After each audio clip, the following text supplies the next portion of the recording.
most of us went to schools. My school, we had a motto that was saying, sow to reap. That was in my secondary school. And then my primary school, we had hard work pays. The question is if it has paid off. So we are talking about the education system that we need in Uganda, or that we deserve. If you're interested in that conversation, please do subscribe. But most importantly, click that bell button so that you can get the first content every time it goes up. You'll be the first one to hear of it. In the meantime, you'll come to Inyamat Gardens for all the beautiful functions that you need. So let's get into this. What education system do we need in Uganda? And what do we have right now? Let's get started.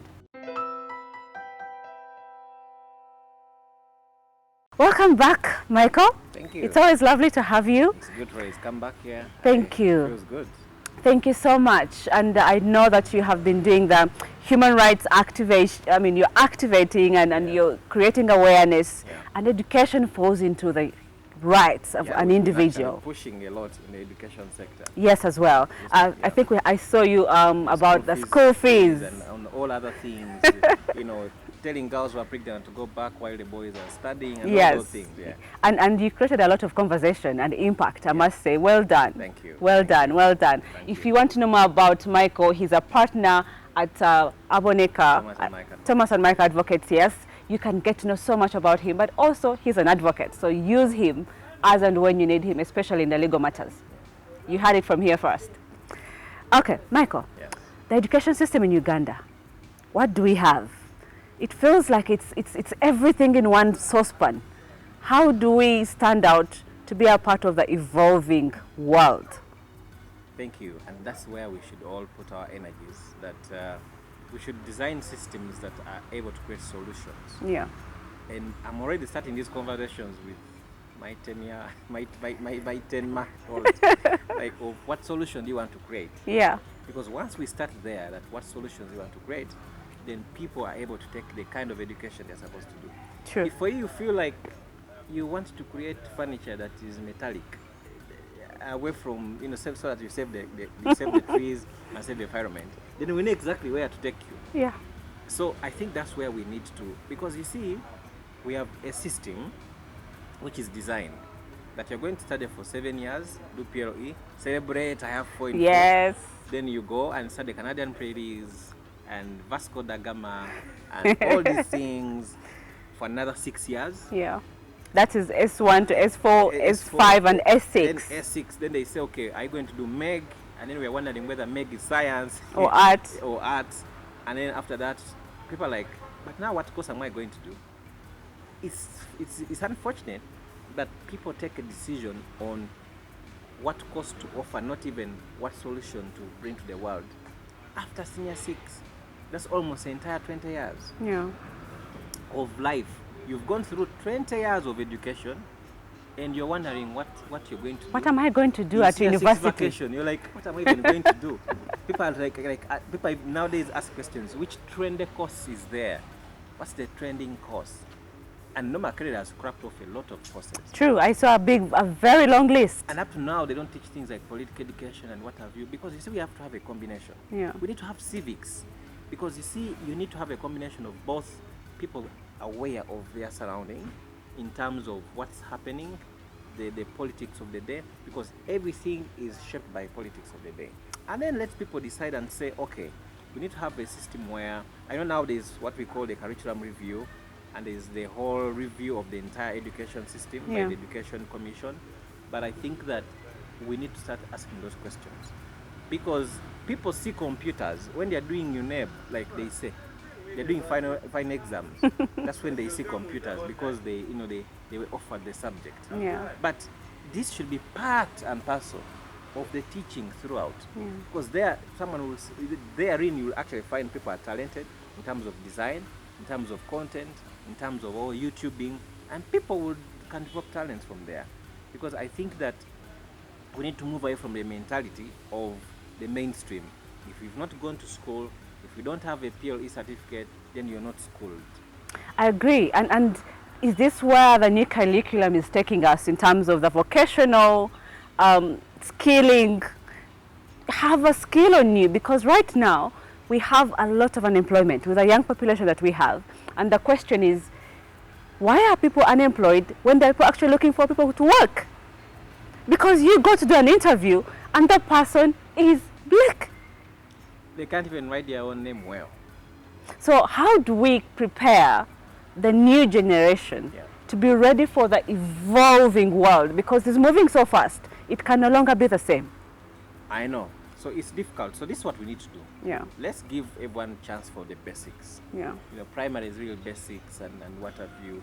So then after that, people should now start thinking of which direction of the world I want to go. Like we should allow people to say, I want to invent something in the electricals.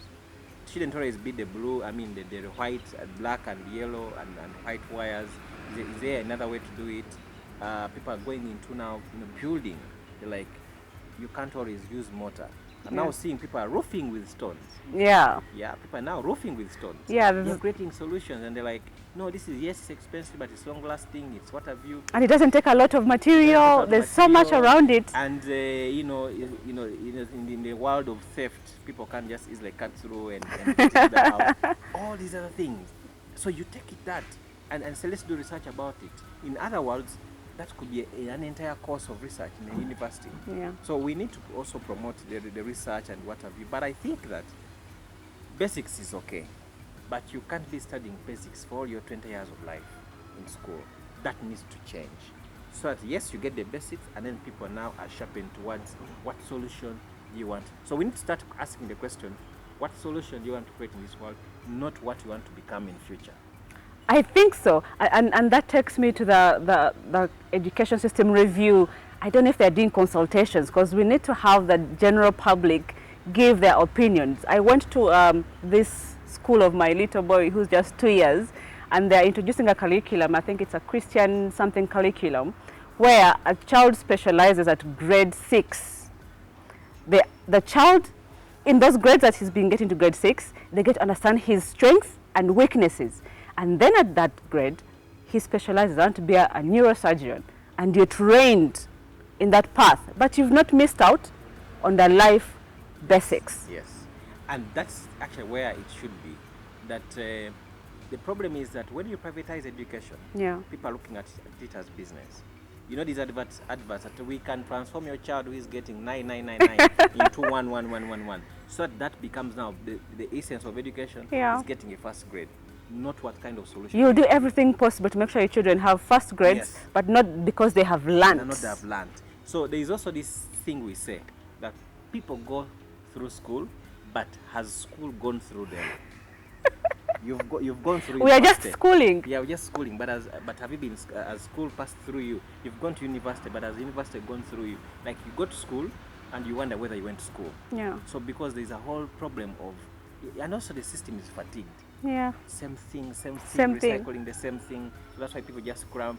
You see people, in holidays revising books for senior 2 so that they go out, so that they have enough time to play. Because it's the same thing.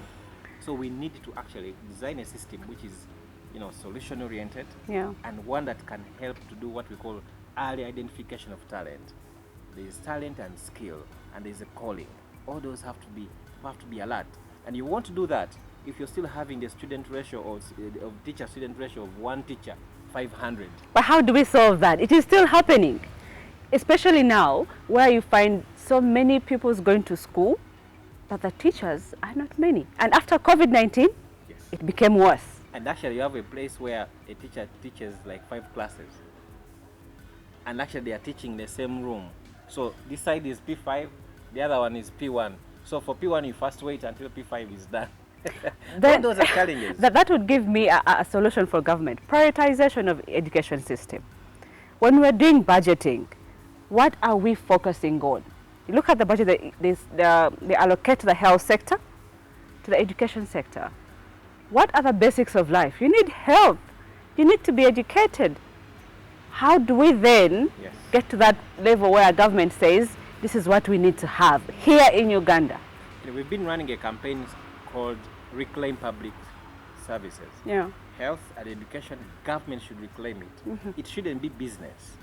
It should be supportive, So once you make education, which is actually it's a right, and it's one of the shortest articles, all persons have a right to education, full stop. If we prioritize education, let's prioritize education and health. They are the basic. We are saying government should reclaim. It may not 100% say we are taking over, Yeah. but let it take control. There is a difference. You should take control, but it's not taking control. That's why you see people are charging enormous, amounts of money, arresting dead bodies, and you see school fees is high. How can I pay 5 million for a P1 chap? Schools are saying you must pay school fees, but also come with a rug. So if you not come with a rug, they send you back home. It's just ridiculous. It's ridiculous. It is crazy. But are we making progress in that front, especially when it comes to school fees, the requirements, and also, because those are blockers to parents actually taking their children to school? Yeah. We filed a matter in January. We were supposed to have a ruling in May. We are still looking forward. I hope this before the end of this year it will come out. Yes. And what we are saying is that actually the law enjoins the minister to put in place a social instrument which is actually a law on school fees. Other countries have done it. That you put ceilings. Yeah. Because how come schools are accepting 255,000 shillings under the private public arrangement? They accept that, but then say for you we shall charge you 3 million. But you're accepting the 250,000 shillings from government per child, and it's enough for term. Yeah. But then how do you say that you need 2 million for my others? Because they are totally private. Because they're totally private. So I think that we need to I understand that there are costs to be met, but during COVID-19, people paid fees, people were not going to school. When the ban was lifted, they were asking people to pay fees. So you ask them, what costs did you incur? What happened in that money? Yeah. As we conclude this, in just a few words, looking at the camera, what system would you advise, or would you tell the policymakers that we need to have? Because there is need to have change in our education. If we want to see different outputs of people going into the market, into the employment sector, because I have done interviews in my space that I work in, and you look at what is happening and you shake your head. I personally have gone back for a second master's to specialize on a few things because I need to stand out. How do we create that system for our young children that are growing up to have a better chance at studying? I think there are two things. There is the hardware and the software thing of education. We are investing so much in the hardware. OS in school, painted yellow and green and what have you, but they are not teachers. Yeah. There is no chalk. There is no curriculum. There is no reading material. So we need to focus as a country that even as we deal with the hardware, let's deal with the software. Software comes with issues of curriculum review. Let us design curriculum for Uganda. Like, instead of learning about the Canadian prairies, can we learn about the terraces in Chisoro and how we can use terraces for agriculture? Let us go to schools like Wairaka College. It is originally an agricultural school. They're doing well in agriculture. How do we support them? Let's get back to the foundations of what the zoning system of education. It helps. If you want to know about sciences and computer, whatever, you go to Busitema. That was the idea. If you want to learn more about agriculture, you go to Wairaka College. So I think that that's where we need to go to. That there are some things we need to get back to the basics. That one will help sort both the software and the hardware problem. Because if you don't handle that together, there will be a collapse. You'll have nice buildings with no students and no teachers. But you can also not have a lot of teachers who are empowered, whose salary comes on time when they are studying under a tree. Yeah. So we need to have both the software and hardware put together. But we need to have a time frame. They have been saying these things for over 20 years. But we need to have a time frame and work quickly and say, this is where we are going as Uganda.